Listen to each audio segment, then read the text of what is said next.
Docteur Meir Masri, bonjour, Boker Tov, Shavua Tov. Bonjour, Boker Tov, Shavua Tov, Shana Tova. Shana Tova également. On peut dire que la crise politique en Israël qui se prolonge a quelque peu éclipsé les développements qui se produisent autour de l'État d'Israël. Mais on a pu remarquer qu'il y avait de plus en plus de tensions entre Israël et l'Iran, en particulier autour de cette accusation lancée par les gardiens de la Révolution d'avoir voulu attenter à la vie de Qassem Soleimani, le leader des gardiens de la Révolution. Est-ce qu'aujourd'hui, il y a, et on a appris que ce matin que le cabinet restreint pour la sécurité nationale allait se réunir pour la première fois depuis 2 mois, avec au cœur justement des débats la menace iranienne. Est-ce que justement aujourd'hui, il y a une menace plus particulière de la part de l'Iran? Est-ce qu'aujourd'hui, les gardiens de la Révolution sont plus présents en Syrie, en Irak, dans les pourtours de l'État d'Israël? Non, alors la menace iranienne est une menace constante Oui. depuis un certain nombre d'années, et cette menace s'est intensifiée plus précisément depuis, on va dire, l'année 2003, depuis l'effondrement du régime de Saddam Hussein. Et on considère que l'Iran a avancé ses pions un peu partout dans le Moyen-Orient. La menace iranienne est triple. Il y a trois menaces bien identifiables. La première menace, c'est l'acquisition par l'Iran d'une arme nucléaire. La deuxième menace, c'est l'expansion de l'hégémonie iranienne dans la région. Et puis il y a une troisième menace qui est particulièrement sérieuse et qui, là pour le coup, est relativement récente.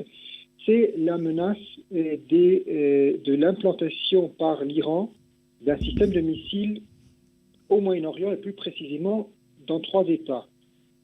En Syrie, via le régime d'Assad, Oui.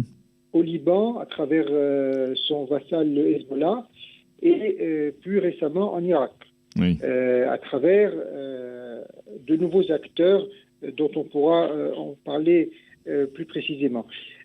En Irak, dans le sillage de la guerre contre Daesh,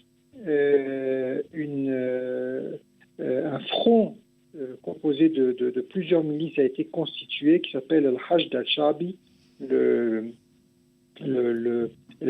front de mobilisation populaire. Et ce front est composé d'environ 300 brigades.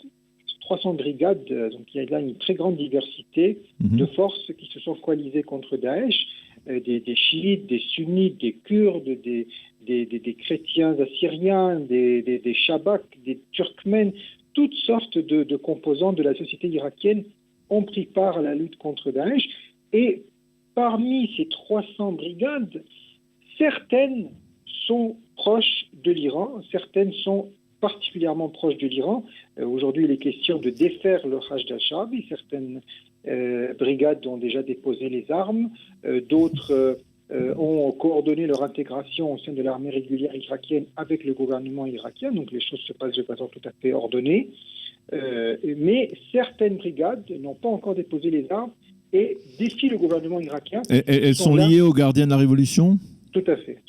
Alors, c'est là la question, notamment les brigades Badr, mais aussi d'autres brigades. Mais ce ne sont pas les chiites d'Irak, ce ne sont pas les chiites du Hajj, ce sont certains chiites pro-iraniens. Il faut savoir que les chiites ne sont pas automatiquement pro-iraniens, comme le veut parfois la propagande saoudienne ou la propagande sunnite. En tout cas, elle le voulait pendant plusieurs années. Les chiites, globalement, ne sont pas favorables au régime iranien. L'opposition iranienne à l'étranger est chiite. L'Azerbaïdjan, allié de l'Amérique et principal allié d'Israël dans la région, est un pays à majorité chiite. En Irak, il y a des chiites opposés au régime iranien, dont l'actuel gouvernement irakien, qui respecte partiellement les sanctions américaines imposées à l'Iran, alors que la Turquie sunnite, membre de l'OTAN, dans le camp américain, etc., ne respecte pas ces sanctions.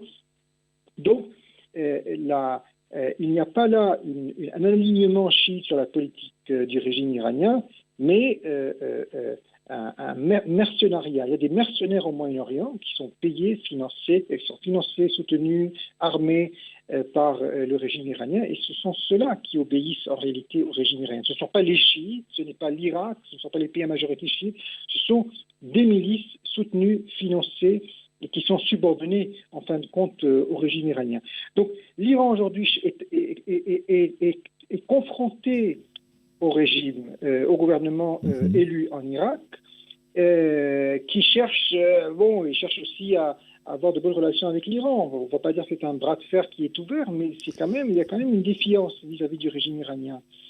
Et cherche à créer une sorte de Hezbollah irakien à travers donc ces brigades qui lui sont inféodées, qui n'ont pas encore déposé les armes, qui refusent de le faire, qui défient le gouvernement irakien et qui sont à la botte de l'Iran. Donc il y a trois mercenaires iraniens.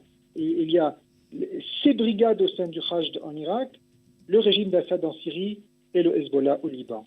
Est-ce que ces brigades en Irak, parce que l'Irak est plus éloigné, on le sait que la Syrie ou que le Liban, représentent une véritable menace parce que justement ils peuvent tirer des missiles à partir du territoire? Tout à fait, vous avez tout à fait raison de le souligner, parce que justement la menace, ce sont les missiles, ce ne sont pas des armes légères, ce ne sont pas des conseillers sécuritaires, ce n'est pas Qassem Soleimani. La menace, c'est l'implantation de missiles. Et là, il y a encore une fois 4 pays dans le Moyen-Orient où des missiles sont implantés. Alors il y a le Yémen, pour l'instant ça n'intéresse pas tellement Israël, mais c'est une menace directe pour l'Arabie Saoudite. Il faut savoir que Riyad, la capitale saoudienne, est aujourd'hui visée, menacée par des missiles balistiques installés au Yémen par l'Iran, mais ça c'est une question qui n'intéresse pas pour l'instant directement Israël. Pour ce qui concerne Israël, il y a les 3 autres pays, l'Irak, la Syrie et le Liban. Des missiles balistiques, le régime iranien a tenté de les installer en Irak. Des frappes ont eu lieu il y a environ un mois. Cela a été attribué à Israël. Israël ne l'a pas revendiqué. On peut imaginer pour ne pas gêner le gouvernement irakien qui n'est pas un adversaire d'Israël. Il y a en Syrie également plusieurs tentatives.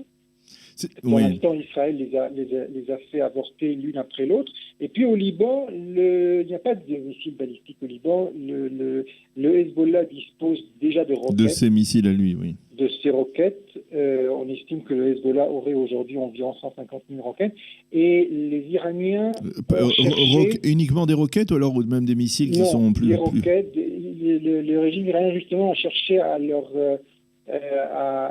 installer un système de GPS de façon à ce que ces roquettes aient une plus grande précision.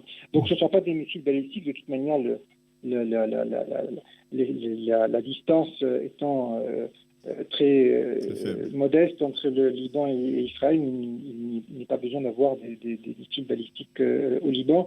Mais pour les 3 cas, ce qui est important, c'est que il y a 2 choses. Premièrement, le régime iranien ne parvient pas à installer... Oui, c'est ça. On peut dire que justement cette tentative d'aller chercher à s'implanter en Irak, c'est un aveu de son incapacité à s'implanter solidement en Syrie, ou en tout cas à agir de manière efficace en Syrie à cause justement des bombardements et des raids aériens israéliens.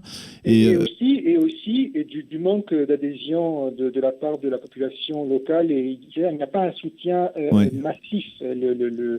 Et en Irak, parce que on assiste... C'est encore pire. Voilà, ça c'est encore pire. On assiste ces derniers jours à une sorte d'émeute, de soulèvement populaire en Irak, qui est aujourd'hui axé sur des problèmes sociaux, mais qui est, semble-t-il, dites-moi si je me trompe, partie justement de cette critique de la présence ou de l'omniprésence des Iraniens en Irak. C'est exact. Et ce qui est intéressant, c'est que ce n'est pas que le gouvernement est pro-iranien, que les manifestations viennent, que par exemple ce seraient des manifestations sunnites. Non, les manifestations sont globalement chiites, elles ont éclaté dans le sud, donc en pleine région chiite, pour non pas dénoncer une politique qui serait pro-iranienne du gouvernement, mais de critiquer entre autres la faiblesse du gouvernement qui n'arrive pas à faire face au régime iranien. Et le gouvernement se défend en disant que si fait face, mais que voilà, pour des raisons géostratégiques et compte tenu des rapports de force, l'Irak cherchait à garder des bonnes relations avec tout le monde. Mais le gouvernement irakien a déclaré à plusieurs reprises, d'une façon extrêmement claire et explicite, qu'en cas de confrontation, non pas entre Iraniens et Américains, mais entre l'Iran et d'autres acteurs dans la région, donc ce qui sous-entend que ce serait même le cas pour Israël, l'Irak resterait neutre. L'Irak resterait neutre et n'entend pas permettre à ce que son territoire soit utilisé dans une telle confrontation. C'est un message extrêmement clair et important de mon point de vue et qui exprime une indépendance de l'État irakien beaucoup plus importante, par exemple, que celle du petit Liban voisin, qui est complètement aujourd'hui accaparé par le Hezbollah, malgré une forte opposition au Hezbollah à l'intérieur. Et d'une part, et d'autre part, une adhésion de la part de la population irakienne, qui pour le coup est à majorité chiite, mais qui n'est pas pro-iranienne, qui n'est pas favorable au régime iranien, et en tout cas qui ne se laisse pas faire jusqu'à présent. Et ça, c'est un signal extrêmement positif, compte tenu aussi de tout ce qu'on a pu dire en fait durant les dernières années sur l'avancée iranienne en Irak, sur le fait que l'Irak, qu'il y avait un retrait américain terrible et que l'Irak avait été laissé aux... Alors c'est complètement faux, parce que... Justement, je voulais vous poser la question concernant les Américains. Est-ce que les Américains, est-ce que l'on peut trouver entre Israël et les États-Unis une sorte de modus vivendi comparable à celui qui existe en Syrie entre les Russes et les Israéliens, pour que Israël puisse continuer à agir, en tout cas à empêcher un développement de l'action iranienne en Irak? C'est quelque chose d'envisageable ou ça sera plus difficile? Alors, tout d'abord, la présence iranienne, la menace iranienne en Irak n'est pas aussi importante qu'en Syrie. En Syrie, il y a un État qui s'est effondré, en tout cas sur une grande partie de la Syrie. Et il y a des organisations terroristes qui ont occupé des postes frontières sur la frontière internationale entre Israël et la Syrie. Donc, il y a une légitimité. L'action israélienne en Syrie est clairement légitime aux yeux de la communauté internationale et en tout cas aux yeux des différents partenaires d'Israël sur le sol syrien, russes compris. Pour ce qui est de l'Irak, la menace est moins importante, l'Irak est plus éloigné, il y a un gouvernement qui est bien établi, et par conséquent, il n'y a pas de relation officielle entre Israël et l'Irak, même s'il y a des relations officielles entre Israël et une région autonome au sein de l'Irak fédéral, à savoir la région autonome du Kurdistan irakien dans le nord. Néanmoins, Israël, on imagine qu'Israël est intervenu en Irak pour la première fois. On imagine que cela pourrait se reproduire. Tout cela, bien entendu, n'a pas été revendiqué par Israël. Mais je pense que la marge de manœuvre israélienne en Irak est moins importante qu'en Syrie. Ceci étant, les Américains sont extrêmement présents. En Irak, il y a un gouvernement responsable. Certes, il n'a pas de relation officielle avec Israël, mais ça c'est une autre question. Mais c'est un gouvernement qui est responsable, qui entend faire régner la souveraineté sur l'ensemble du territoire irakien. Et puis, les Américains sont toujours fortement présents en Irak. Les Américains disposent d'environ 70 bases militaires dans l'ensemble du Moyen-Orient, dont 12 en Irak. Il y a 12 bases militaires américaines en Irak. Les Américains ne se sont pas retirés d'Irak.